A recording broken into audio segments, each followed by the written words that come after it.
गोविंद जय जय गोपाल जय जय।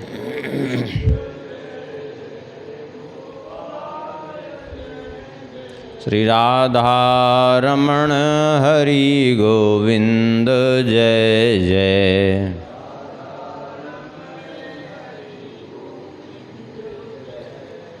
गोविंद जय जय गोपाल जय जय।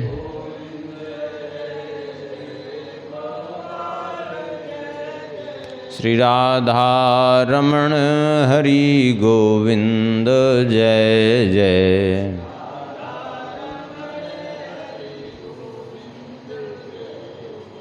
श्री राम जय जय रघुवीर जय जय।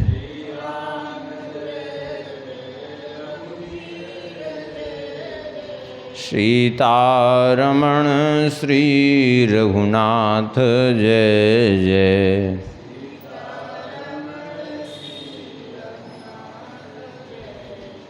श्री राम जय जय रघुवीर जय जय।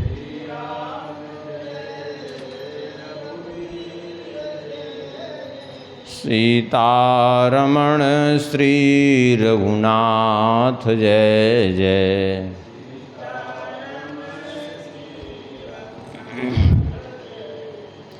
गोविंद जय जय गोपाल जय जय।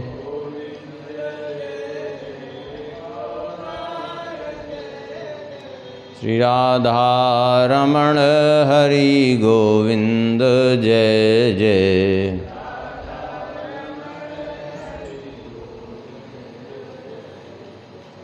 श्री वृंदावन बिहारी लाल की, श्री सीतारामचंद्र भगवान की, श्री सिद्धि सदन बिहारी बिहारणी जू की, श्री राधा श्याम सुंदर भगवान की, श्री कनक भवन बिहारी बिहारणी जू की, श्री अयोध्या बिहारी बिहारणी जू की, श्री हृदय बिहारी बिहारणी जू की, श्री हनुमान जी महाराज की, परम पावन ग्रंथ श्री भक्तमाल की, श्रीमन्नाभा गोस्वामी जी महाराज की, श्री प्रियादास जी महाराज की, सब संत भगवान की जय जय। श्री सीताराम जय जय। श्री राधे श्याम।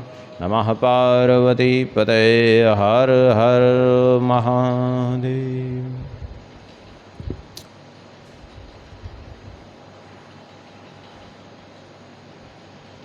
श्री नाभा गोस्वामी जी भक्तमाल ग्रंथ के माध्यम से भक्तों का चरित्र वर्णन करते हुए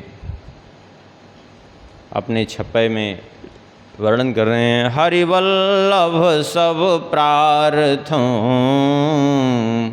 जिन चरण रेणुवासा धरी। हरिवल्लभ सब प्रार्थों जिन चरण रेणुवासा धरी। कमला गरुण सुनंद आदि षोडश प्रभु पद रति।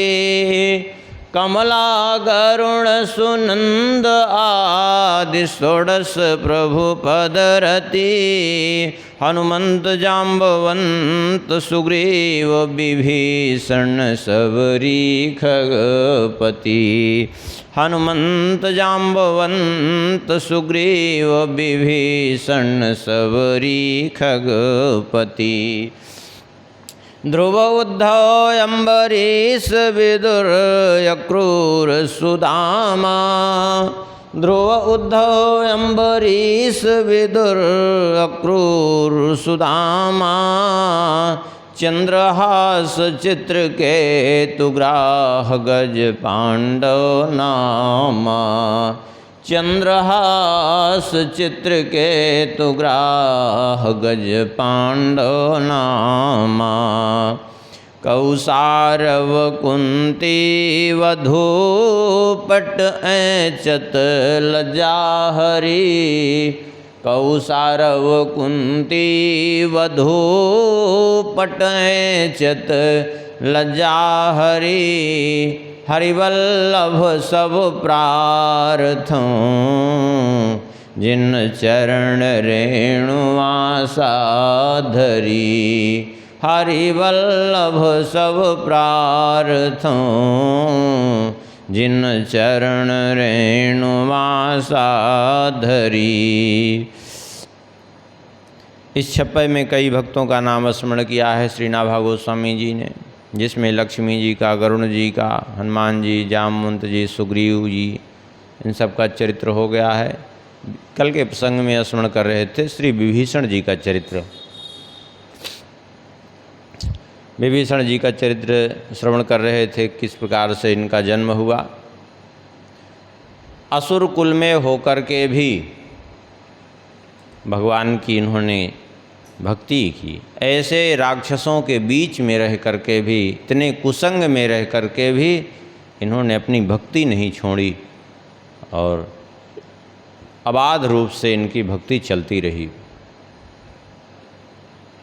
अंत में श्री राम जी की शरण में आए। जब रावण ने ठोकर मार करके अपमानित किया और कहा जाओ उन्हीं तपस्वियों से मिल जाओ जिनकी तुम प्रशंसा कर रहे हो, तब विभीषण जी अपने 4 मंत्रियों सहित आ गए। ये 4 मंत्री कौन थे? अनल, अनिल, संपाति और प्रमति। ये 4 मंत्रियों के सहित विभीषण जी आ गए श्री राम जी के पास में। श्री राम जी की शरण में आकर के कहा, प्रभु मैं हूँ तो निशाचर कुल का, रावण का छोटा भाई हूँ। इस प्रकार से दैन्यतापूर्ण परिचय दिया, लेकिन श्री राम जी ने इनको अपनी शरण में स्वीकार किया और विभीषण जी की मंत्रणा पर ही श्री राम जी ने 3 दिन तक अन्न जल का अन्न तो ऐसे ही नहीं लेते थे, फल और जल का भी परित्याग करके समुद्र तट पर ऐसे ही निराहार रह करके समुद्र से प्रार्थना करते रहे। लेकिन जब समुद्र ने नहीं सुनी तब श्री राम जी ने धनुष बाण उठाया, तब समुद्र शरण में आया। जगह जगह इन्होंने युद्ध में सहयोग किया। सहयोग माने वाणी से, जैसे मेघनाथ गया वहाँ यज्ञ करने लगा निकुंभला मंदिर में, इधर सबको माया से अपने भ्रमित करके, तब भी इन्होंने ही बताया था कि वास्तव में देखा जाए तो ये सब जो कुछ आप लोगों ने देखा कि मेघनाथ के द्वारा सीता जी का वध, वास्तव में सीता जी का वध नहीं, वो केवल एक माया मात्र थी उसकी। वो गया है निकुंभला मंदिर में यज्ञ करने के लिए, और यज्ञ यदि पूर्ण हो जाएगा तो फिर मरेगा नहीं, हो अजय हो जाएगा, क्योंकि ब्रह्मा जी का ऐसा ही वरदान है। लक्ष्मण जी इनको साथ में लेकर के गए हैं वहाँ, और उसका यज्ञ विध्वंस करके अब अंत में मेघनाथ का भी वध किया है।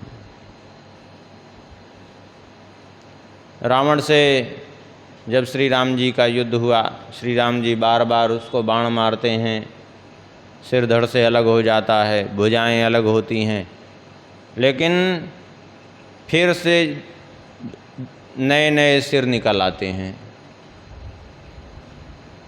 तब श्री राम जी ने विभीषण जी की ओर देखा।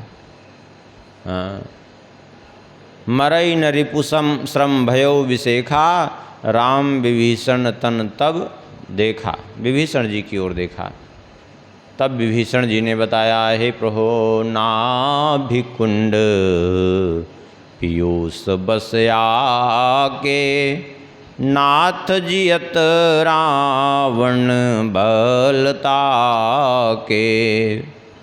इसके नाभि कुंड में अमृत है और उस अमृत के कारण ये मृत्यु को प्राप्त नहीं हो रहा है। इसलिए जब तक वो अमृत नहीं सूखेगा तब तक जो है ये मरने वाला नहीं है। तब श्री राम जी ने नाभि में बाण मार करके अमृत सुखाया।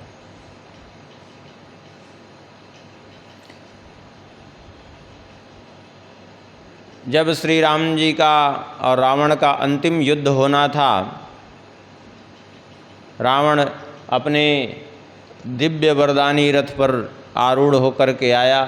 श्री राम जी धनुष बाण उठाए युद्ध करने के लिए। ये देख करके विभीषण जी अधीर हो गए। रावण रथी बिरथ रघुवीरा, देख विभीषण भयउ अधीरा।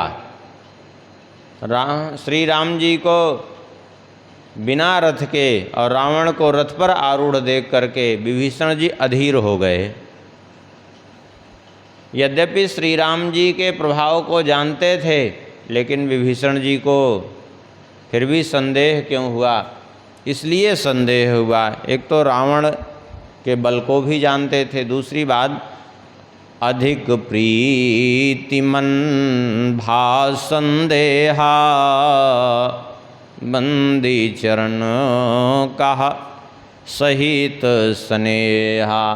अतिशय प्रीति जहाँ होती है वहाँ संदेह भी उत्पन्न होता है कि कहीं कुछ अनिष्ट न हो जाए।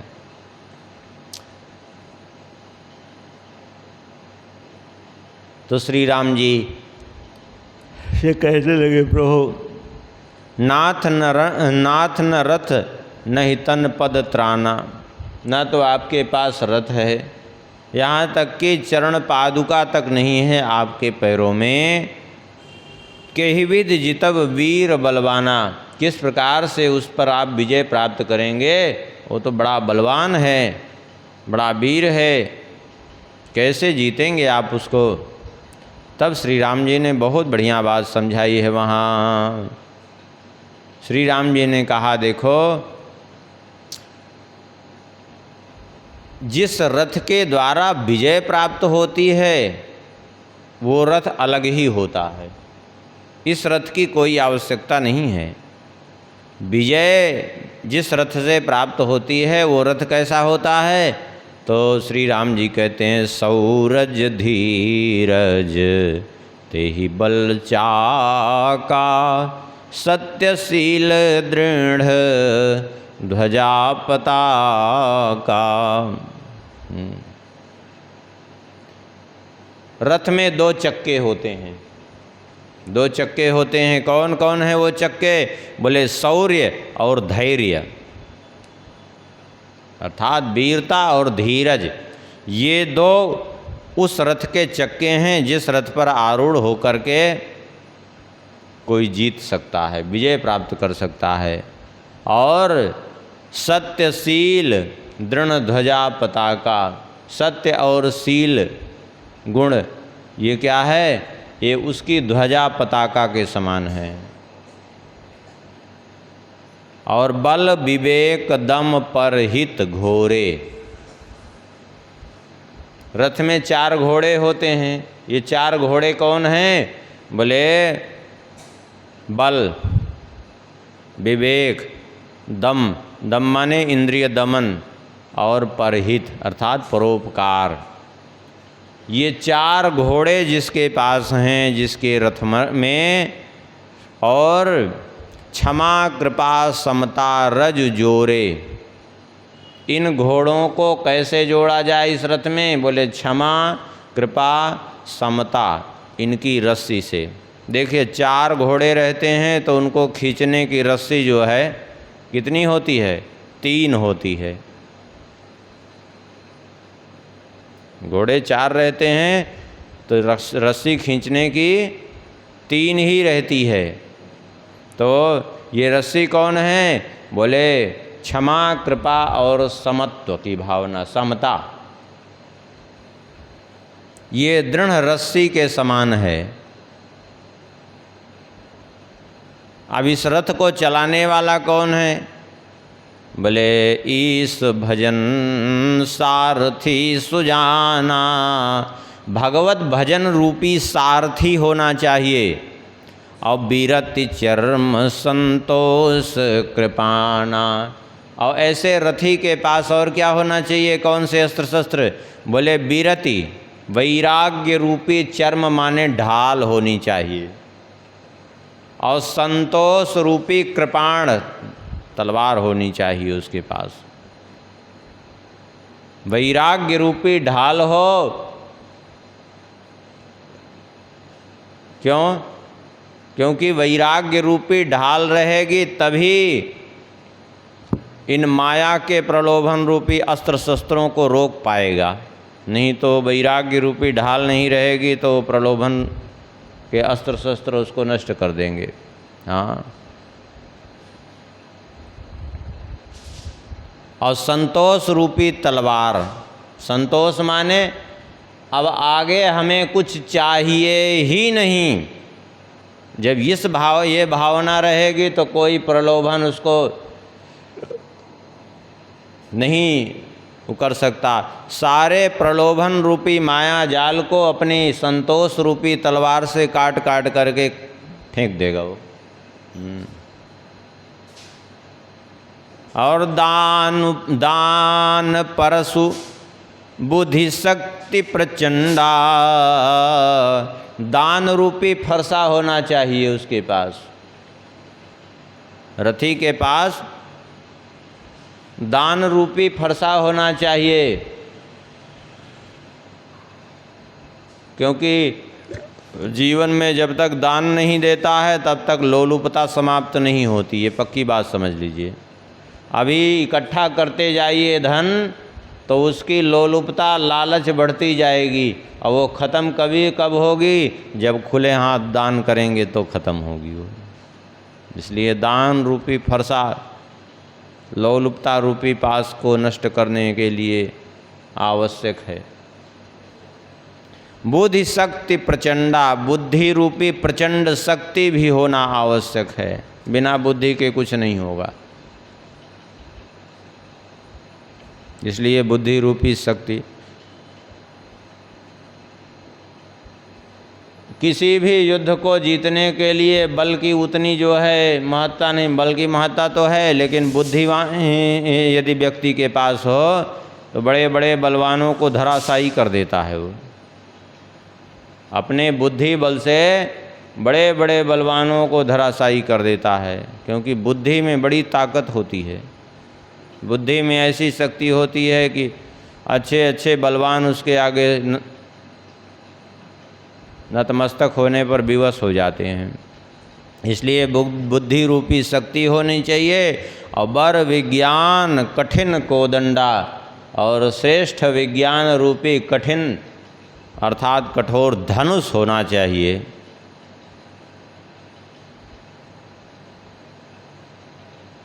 क्यों? क्योंकि जब विज्ञान रूपी धनुष रहेगा तभी तो वो रण जीतेगा। बिना धनुष के कोई युद्ध कैसे जीतेगा? धनुष तो चाहिए ना, तब तो रथ पर खड़ा होकर के युद्ध जीतेगा। ऐसे ही जब विज्ञान रूपी धनुष उसके पास रहेगा, सारा जगत उसको मिथ्या रहे समझ में आएगा, तब जो है ये संसार को जीतेगा वो। कहते हैं और क्या होना चाहिए? बोले अमल अचल मन त्रोन समाना, समजम नियम सिली मुख नाना। अब कहेंगे श्रेष्ठ विज्ञान रूपी धनुष तो बता दिया, अब इस धनुष की डोरी क्या है? इस धनुष की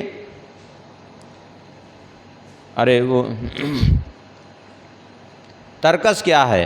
अब इस धनुष के साथ जिसमें बाण रहेंगे, कहते हैं अमल अचल मन त्रोण समाना, निर्मल और चलायमान न होने वाला अर्थात स्थिर मन, स्थिर और निर्मल मन ही जो है वह तर्कस है उसका। और बाण क्या हैं? बोले सम जम नियम सिली मुख नाना, सम अर्थात मन को संयमित रखना, यम नियम, ये सब जो है क्या हैं? विभिन्न प्रकार के बाण हैं। अब क्या बचा? बोले रथी को कवच धारण करना पड़ता है। यदि कवच नहीं रहेगा उसके पास तो अगला व्यक्ति बाण मारेगा तो निश्चित रूप से सीधा उसके छाती को पार कर जाएगा, बाण भेद करके, रक्षा नहीं होगी। इसलिए कवच, अभेद्य कवच धारण करना पड़ता है रथी को। तो कवच क्या है? बोले कवच अभेद विप्र गुरु पूजा, यही सम विजय उपाय न दूजा। अभेद्य कवच है ब्राह्मणों और गुरुजनों की पूजा, ये अभेद्य कवच है। क्यों?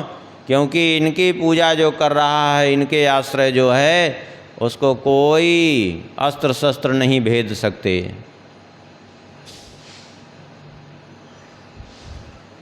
इससे श्रेष्ठ दूसरा विजय का कोई उपाय नहीं है।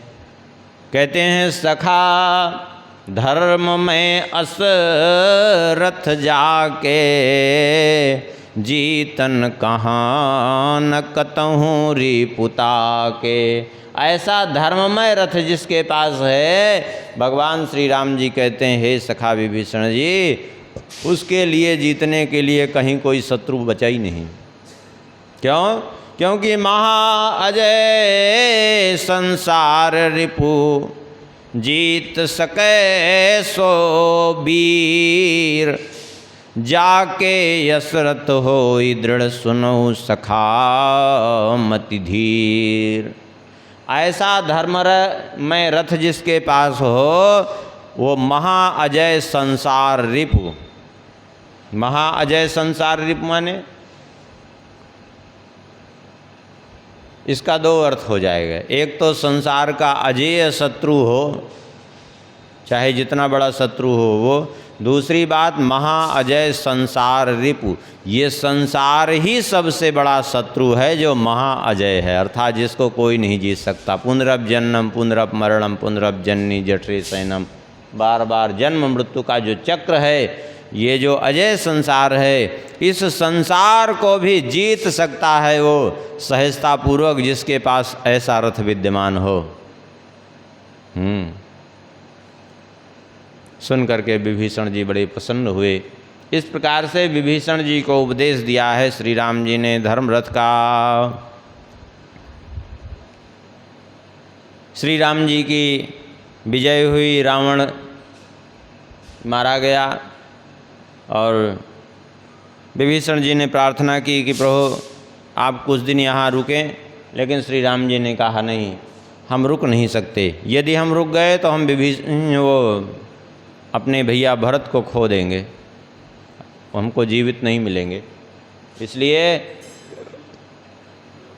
हमें तो तुरंत इसी समय जो है प्रस्थान करना है अयोध्या के लिए। कोई ऐसी व्यवस्था करो जिससे हम अयोध्या समय पे पहुंच जाएं।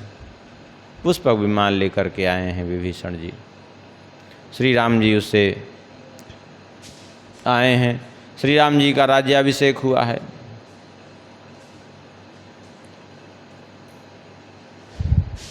श्री राम जी वहाँ 11,000 वर्ष तक यहाँ पर अयोध्या में राज्य किए हैं। भागवत के अनुसार तो 13,000 वर्ष से अधिक राज्य किए हैं श्री राम जी। लेकिन अध्यात्म रामायण और वाल्मीकि आदि के अनुसार 11,000 वर्ष तक श्री राम जी ने यहाँ अयोध्या में राज्य किया। और जब जाना हुआ तो विभीषण जी बड़े दुखी हो रहे थे, प्रभु हमें कुछ जो है, ये जाने के काफ़ी दिन पहले की ही घटना है। विभीषण जी बड़े अधीर हो रहे थे कि प्रभु आपके बिना हमसे रहा नहीं जाता, कुछ कृपा करिए। तब भगवान ने कहा अब हमें यहाँ से छोड़ के कुछ समय बाद जाना ही है, इसलिए ठीक है, हम तुम्हें अपने ही स्वरूप श्री रंगनाथ भगवान को प्रदान करते हैं। श्री रंगनाथ भगवान जो इक्ष्वाकु के समय से पूजित होते आ रहे थे, उन श्री रंगनाथ भगवान को विभीषण जी को श्री राम जी ने प्रदान किया है। और कहा ये लो, ये सारे जगत के स्वामी, आराधय जगन्नाथ इक्ष्वाकु कुल दैवतम, ये सारे जगत के नाथ इक्ष्वाकु कुल के देवता हैं श्री रंगनाथ भगवान, ले जाओ इनको। विभीषण जी लेकर चलने लगे तो श्री राम जी ने कहा ले जा रहे हो, लेकिन एक समस्या है, ध्यान रखना। क्या? बोले श्री रंगनाथ भगवान को कहीं बीच में मत उतार देना, बीच में रखना मत, भूमि के मार्ग से ही ले जाना। बीच में कहीं रख दोगे तो फिर ये आगे जाएंगे नहीं, वहीं ठहर जाएंगे। विभीषण जी ने कहा ठीक है। विभीषण जी वहाँ से चले और ले कर के चले जा रहे थे। परिणाम ये हुआ कि जो है इनको जब कावेरी तट पर पहुँचे, चंद्र पुष्करणी क्षेत्र में, तो इनको स्वाभाविक रूप से लघु शंका की शंका हुई, और इतना तेज कि जाना ही पड़ा विभीषण जी को वहाँ छोड़ करके भगवान रंगनाथ जी को उतार करके। अब जब चले गए, बाद में पवित्र होकर के आए, विभीषण जी जब उठाने लगे तो रंगनाथ भगवान उठे ही नहीं। बहुत प्रयास किया, नहीं उठे।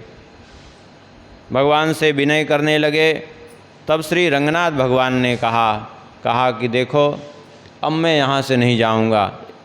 ऐसा है कि यहाँ भी भारतवर्ष में हमारे बहुत से भक्त हैं।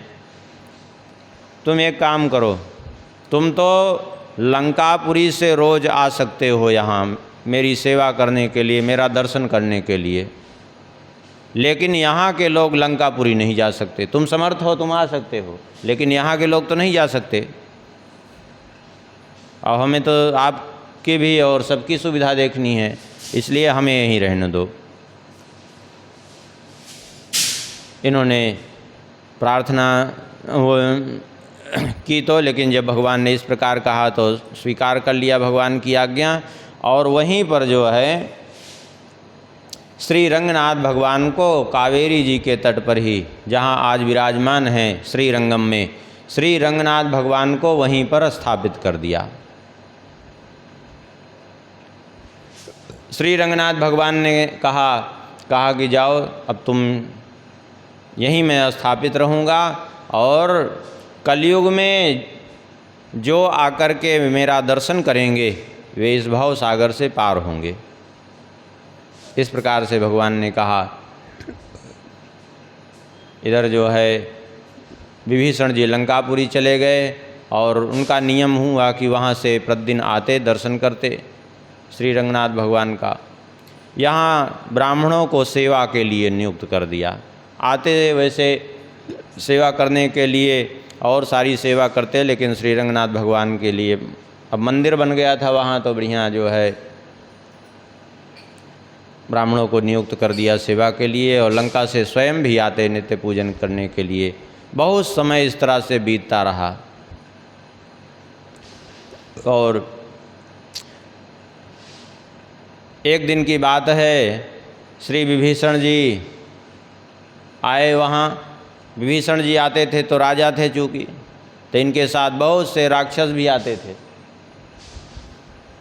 संयोगवशात एक दिन विभीषण जी जब आए तो इनके साथ राक्षसों का दल, एक बेचारे पंडित जी दुर्बल थे, उन्होंने इतने बड़े बड़े राक्षसों को देखा तो बेचारे घबरा गए। घबरा करके वो जो रंगनाथ भगवान का उतरा हुआ पुष्प था निर्माल्य, जा करके उसी में छुप गए भय के मारे। अब उन राक्षसों का नियम ये था, प्रतिदिन का विभीषण जी की आज्ञा थी कि जो भी यहाँ श्री रंगनाथ भगवान का निर्माल्य रहता है, उस निर्माल्य को ले के रोज़ लंका चलें और वहाँ लंका में ले जा कर के प्रसाद रूप में वितरण करते उसका। अब वो राक्षस तो राक्षस ही थे, वो पूरा निर्माल्य उठा उठा करके लाद लिए रथ में। अब वो पंडित जी भी जो है इतने, अब राक्षसों के लिए तो हल्के ही थे, वो लद गए उसी में निर्माल्य के साथ, पुष्प के साथ। उनको इतना भार लगा ही नहीं राक्षसों को कि ये जो है कोई इसमें छुपा भी है। चले गए, पहुंच गए लंकापुरी। अब वो बेचारे पंडित जी बड़े घबरा रहे थे कि ये कैसी समस्या में हम फंस गए, और चिल्ला भी नहीं रहे थे छोड़ने के लिए कि कहीं ऐसा ना हो कि देख लें, लेकिन वो तो लंकापुरी पहुंच गए। अब तो बड़े परेशान। अब जो वहाँ पुष्प बटने लगा तो वो पंडित जी भी निकल आए उसी में। विभीषण जी ने देखा तो चरणों में प्रणाम किया, बोले आप कैसे यहाँ? उन्होंने कहा क्या बताएं, हम तो छुपे थे भयवश, हम आए थे बड़ी दूर से दर्शन करने के लिए, और जब ये आपके राक्षसों का दल देखा तो हम तो घबरा गए, लगता है कोई समस्या आ गई, तो हम उसी में जाके छुपे। और छुपे तो जो है सब ये पुष्प माला सब उठाए लाद लिए, और हम भी उसी में चले आए, और घबराहट में हम कुछ कह भी नहीं पाए, भाग भी नहीं पाए। विभीषण जी ने कहा आपको घबराने की कोई ज़रूरत नहीं है, आप हमारे लिए परम पूजनीय हैं, और हम आपको कुछ भेंट करना चाहते हैं। आपकी जो इच्छा हो वो जो है आप हमसे मांग लीजिए। यहाँ कोई कमी नहीं है, लंका में किसी चीज़ की कमी नहीं है। आप जो इच्छा हो अपनी इच्छा अनुसार मांग लीजिए। आप ये भी चिंता मत करिए कि जो है हम ले कैसे जाएंगे, अब पहुंचा दिया जाएगा, हम यहाँ से भेज देंगे किसी राक्षस को, छोड़ के आएंगे आपके घर तक। पंडित जी सोचे कि अब जो है क्या मांगे, सोने की लंका है तो ऐसा कुछ मांग लेना चाहिए कि और ज़्यादा हमें मिले। थोड़ा सा लोभ आया और उन्होंने कहा कि जो दुर्लभ वस्तु हो यहाँ पर वही दे दीजिए। अब तो विभीषण जी बड़े सोच में पड़ गए कि यहाँ दुर्लभ क्या है, यहाँ तो स्वर्ण भी दुर्लभ नहीं, पूरी सोने की लंका ही है। एक मंत्रियों की जो है सभा बैठाई, ये पंडित जी ने तो अच्छा विचित्र चीज़ मांग ली, अभी दुर्लभ वस्तु कौन सी है भाई यहाँ। अंत में ये निर्णय हुआ कि यहाँ फटे पुराने कपड़े, चीथड़े और लोहा, ये दुर्लभ है यहाँ लंका में। लोहा नहीं मिल पाता, बड़ा ढूंढना पड़ता है। जैसे ये सब जगह सोना दुर्लभ है, ऐसे यहाँ लोहा दुर्लभ है क्योंकि सोने की लंका है, और फटे पुराने कपड़े किसी के पास नहीं रहते, वो भी दुर्लभ हैं। तो बोले जो है चलो, लेकिन विभीषण जी विचार किए कि ऐसे फटे पुराने, अब मांगा तो दुर्लभ है, लेकिन फटे पुराने कपड़े और लोहा दे देंगे तो पंडित जी को बाद में बड़ा दुख होगा। तो पंडित जी को कष्ट भी ज़्यादा ना हो, इसलिए क्या किया कि दिया तो वही जो मांगा था उन्होंने, फटे पुराने कपड़े और लोहा दे दिया, लेकिन पेटिका जो है रत्नमयी दे दी। कम से कम पेटिका बेच लेंगे तो रत्नमयी पेटिका अच्छा खासा दाम मिल जाएगा। ये चरित्र यद्यपि जो है पुराणों में तो कहीं अभी तक नहीं मिला है, हो सकता है कहीं हो, कुछ कह नहीं सकते, लेकिन ये रीवा नरेश राजा रघुराज सिंह जी ने अपनी राम रसिकावली में लिखा है ये चरित्र, जो ये ब्राह्मण वाली घटना है। एक बार तो विभीषण जी आए पूजन करने के लिए, वहाँ से पूजन करने के लिए आए, संयोग बसात जो है इनके रथ से मृत्यु हो गई एक ब्राह्मण की,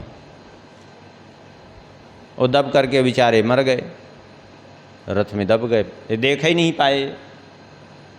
अब तो जो है बड़ा हाहाकार मचा।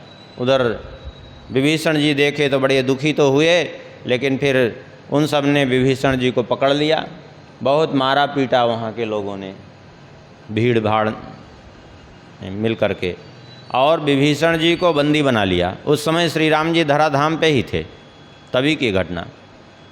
बंदी बना लिया और कोठरी में बंद कर लिया, और ये इनको इतना मारा पीटा, लेकिन अब चूँकि अमरत्व का वरदान होने के कारण विभीषण जी की मृत्यु तो नहीं हुई, लेकिन मारा बहुत, बंदी बना के रखा कि किसी भी तरह इनको हम मारेंगे, जैसे भी जो भी उपाय मिल जाएगा, क्योंकि इन्होंने मारा है, अपने रस से दबाया है।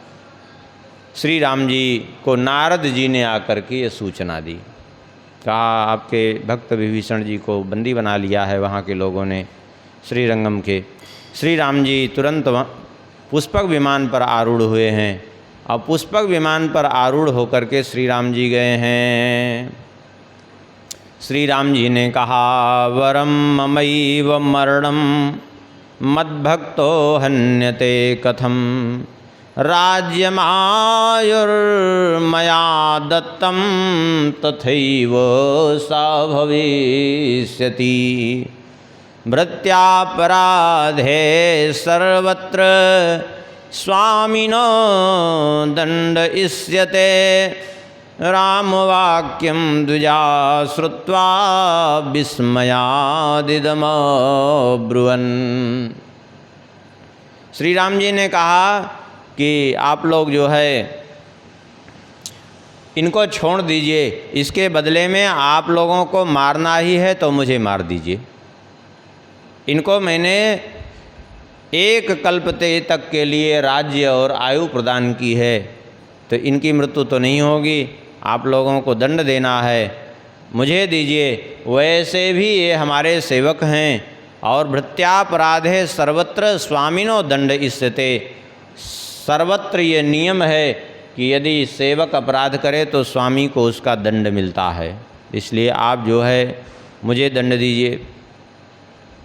इतना सुनकर के, श्री राम जी के वचनों को सुनकर के वहाँ जो ब्राह्मण थे सब बड़े विस्मित हो गए, और बोले प्रभु हम आपको कैसे दंड दे सकते हैं। बोले नहीं, आप लोग निश्चिंत होकर के हमें दंड दीजिए। ये सब सुन करके सबके नेत्रों से झरझर अश्रुपात होने लगा, और कहा कि प्रभु हम आपको दंड नहीं दे सकते।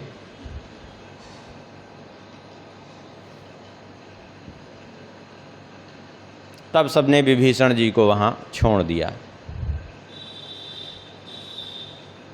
ऐसे श्री राम जी का स्वभाव है कि थोड़ा सा कोई अपराध हुआ विभीषण जी के द्वारा, लेकिन दंड स्वीकार करने के लिए स्वयं श्री राम जी पहुँचे। एक बार श्री राम जी लंकापुरी पधारे, चारों भैया पुष्पक विमान से। लंकापुरी के लोग दर्शन करके बड़े सुखी हुए, बड़ी प्रसन्नता से सबने स्वागत सत्कार किया, और विभीषण जी की माता जी ने भी आकर के बड़ा स्वागत सत्कार किया। श्री राम जी ने भी जैसे कौशल्या जी का आदर करते हैं वैसे ही उनका आदर किया, और उन्होंने भी आशीर्वाद दिया।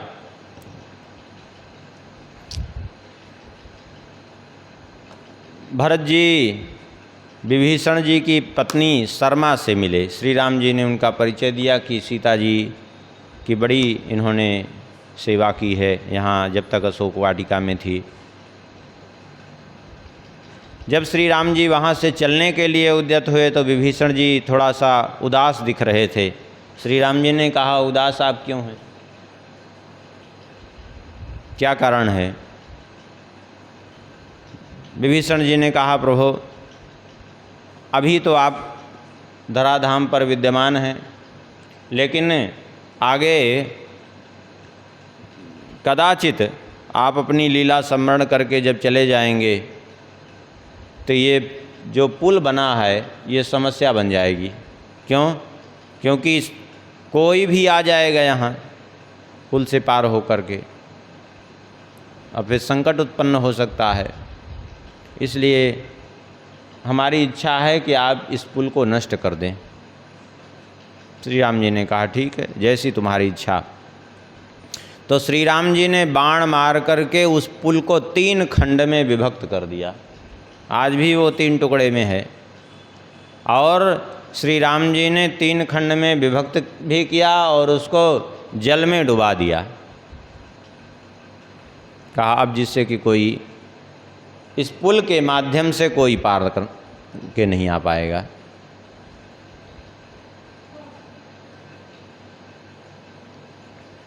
आगे श्री प्रियादास जी वर्णन करते हैं चरित्र इनका एक, और कहते हैं भक्ति जो विभीषण की कहे ऐसो कौन जन, ऐप कछु कही जाति सुनो चित लाई के,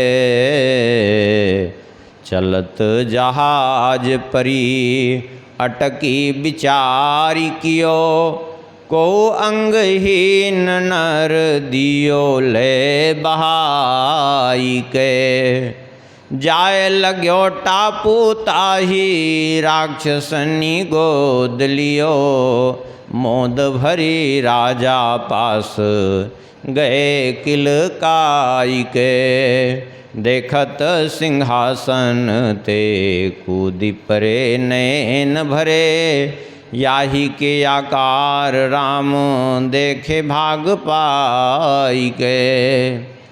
श्री प्रियादास जी कहते हैं भक्ति जो विभीषण की कहे ऐसो कौन जन, विभीषण जी की जो भक्ति है भला उसका वर्णन कौन कर सकता है, अर्थात उसका वर्णन करना संभव नहीं है।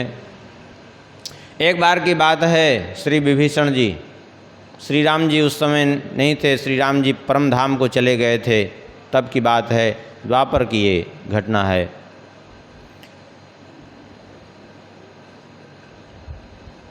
विभीषण जी की घटना का वर्णन कर रहे हैं कि एक बार की बात है, समुद्र में एक जहाज चल रहा था। ये द्वापर या कलयुग की घटना हो सकती है, लेकिन ये उस समय त्रेता की घटना नहीं है। ये एक जहाज समुद्र में यात्रा कर रहा था। अचानक वो चलते चलते जहाज एक जगह रुक गया, आगे ही नहीं बढ़ रहा था। जब आगे ही नहीं बढ़ रहा था तो सब विचार करने लगे कि आखिर क्या किया जाए, कैसे ये आगे बढ़े, ये तो आगे ही नहीं बढ़ रहा है। तो कुछ लोगों ने कहा एक उपाय है, यहाँ किसी की बलि दे देनी चाहिए तो आगे बढ़ जाएगा। ऐसी भी कुछ समय तक ऐसी लोक परंपरा चल गई थी जो सर्वथा अनुचित परंपरा, जिसका कोई आधार नहीं। बहुत से ऐसे परंपराएं लोक में नई नई चलती रही, पाखंडी लोग इसको चलाते रहे और चला चला करके ऊटपटांग फैलाते रहे। तो अनुचित परंपरा चल गई थी। और वो अनुचित परंपरा जो है कि किसी की बलि दे दो तो अमुक कार्य हो जाएगा, उसकी बलि दे दो तो अमुक कार्य हो जाएगा। ऐसे ही वो समुद्र में जब रुक गया, बीच में जहाज आगे नहीं बढ़ रहा था, तो कहा कि एक काम करो, यहाँ किसी की बलि दे दो। अब बलि वहाँ किसको ढूंढा जाए, बोले इसी पर जितने सवार हैं इसी में किसी की बलि दे दो, समुद्र में फेंक दो उसको तो चल जाएगा। एक बेचारे लंगड़े थे सज्जन, उन्हीं को फेंक दिया उसमें, उन्हीं को फेंक दिया। क्यों? वो बेचारे दुर्बल थे।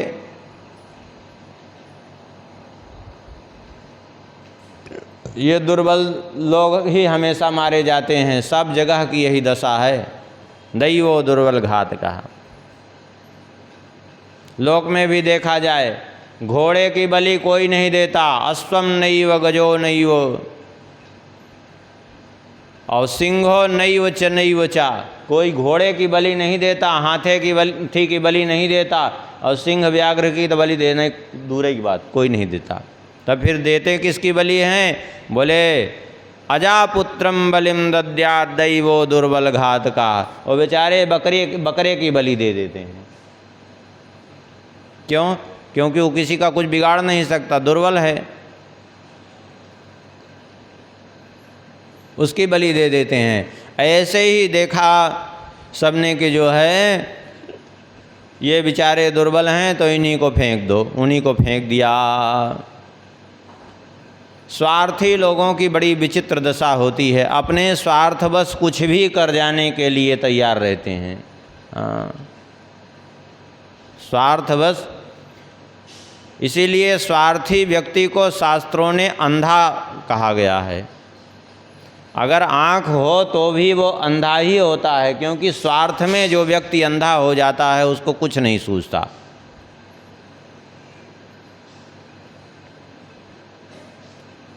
कितने लोग अंधे होते हैं? बोले एक होते हैं आँख से अंधे, जैसे जन्मांध हैं। नहीं पश्यति जन्मांधो, जन्मांध व्यक्ति को संसार नहीं दिखाई पड़ता, ये पहला अंधा। दूसरा कामांधो नैव पश्यति, काम से अंधा व्यक्ति भी अंधा ही होता है। क्यों? क्योंकि कामांध हो जाने के बाद फिर उसको कुछ नहीं सूझता। कामांध व्यक्ति जो है वो कुछ भी कर जाता है जब सा काम से अंधा हो जाता है तो। और न पश्यति मदोन्मत्तो, जो अभिमान से अंधा है उसको भी कुछ नहीं दिखाई पड़ता, अपने आगे किसी को नहीं कुछ सोचता। और अर्थी दोषम न पश्यति, और स्वार्थी व्यक्ति भी उसको भी दिखाई नहीं पड़ता। इतने लोग ये अंधे होते हैं। ये 4 प्रकार के लोग अंधे कहे गए हैं शास्त्रों में। इसीलिए कौन कौन? बोले नहीं पश्यति जन्मांधो, शरीर से अंधे जिनको कुछ नहीं दिखाई पड़ता। और कामांधो नैव पश्यति, जो काम के प्रभाव में अंधे हैं। और न पश्यति मदोन्मत्तो, जो मद से मतवाले हो रहे हैं उनको नहीं दिखाई पड़ता। और जन्म और अर्थी दोषम न पश्यति, और स्वार्थी व्यक्ति ये भी अंधा ही होता है। उनको फेंक दिया आखिर में। लेकिन कहा है कि जाको राखे साइयाँ मार सके न कोई, बाल न बाका कर सके जो जग बैरी होय। उनको फेंक तो दिया लेकिन जो है बच गए। वो तेज लहरों से बह करके लग गए लंका के टापू पर जा कर के। वो इस तरह से वो सहज में ही लंका पहुंच गए। इतने बहाव में, इतने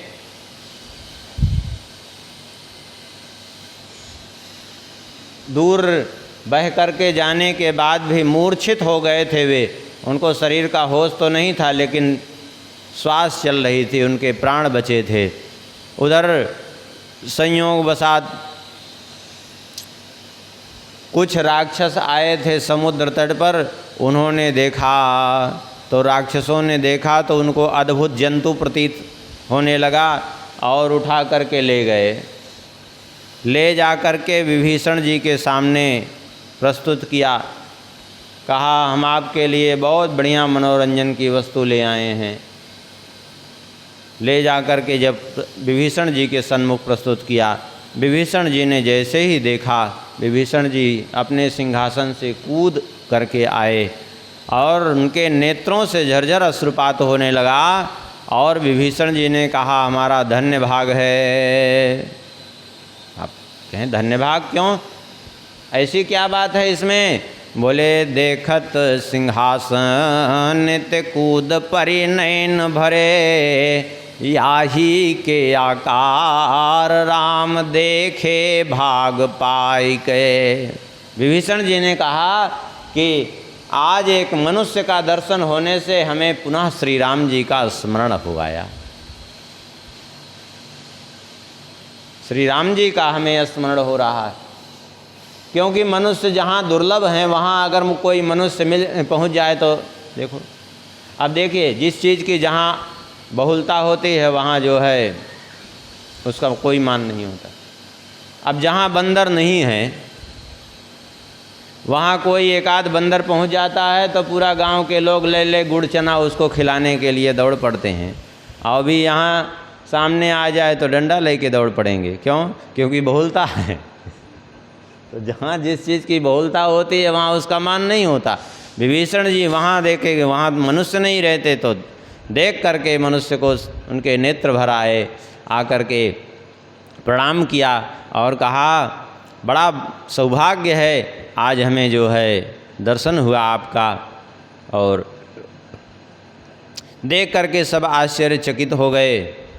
और फिर विभीषण जी ने रचि कै सिंहासन पहले बिठायो ताही छन, राक्षसन रीझ देत मान शुभ घरी है, चाहत मुखार विंद अति ही आनंद भरी, ढरकत नैन नीर टेक ठाढ़ो छरी है, तौ ना प्रसन्न होत छन छन छीन ज्योति, पूजिए कृपाल मति मेरी अति हरी है, करो सिंधु पार मेरे यही सुख सार दियो, रतन अपार लाए वाही ठौर फेरी है। विभीषण जी ने तो उसको बढ़िया सिंहासन पर बिठा करके खूब उसका पूजन किया, खूब उत्सव मनाना प्रारंभ कर दिया। लेकिन वो बेचारा घबरा रहा था वो मनुष्य कि अभी ये उत्सव मना रहे हैं, आज हमारी बलि चढ़ने वाली है इसीलिए उत्सव मना रहे हैं हमको मार करके आज सब खा जाएंगे, इसीलिए ये लोग प्रसन्न होकर के उत्सव मना रहे हैं। अब वो सब कुछ कहते थे तो जो मनुष्य था वहाँ की भाषा उसको कुछ नहीं समझ में आती थी। और ये जो कुछ कहते तो विभीषण जी समझते थे और कोई नहीं समझता था। विभीषण जी समझते थे उस बात को। तो आखिर में जो है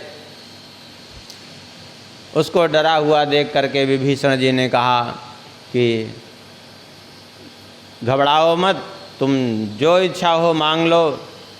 लेकिन वो तो घबरा रहा था, वो तो कहे बस एक बार बात कहे हमको जल्दी से यहाँ से पार कर दो समुद्र। विभीषण जी समझ गए घबराया हुआ है, कहीं इसके प्राण ही न चले जाएं। तो विभीषण जी ने खूब स्वर्ण रत्न पेटिका दे करके उसको विदा कर दिया। चाहते तो समुद्र पार कर देते उसको, लेकिन विभीषण जी ने सोचा कि कहीं ऐसा न हो कि ये इन राक्षसों को देख देख करके भय के मारे इसके प्राण निकल जाएं।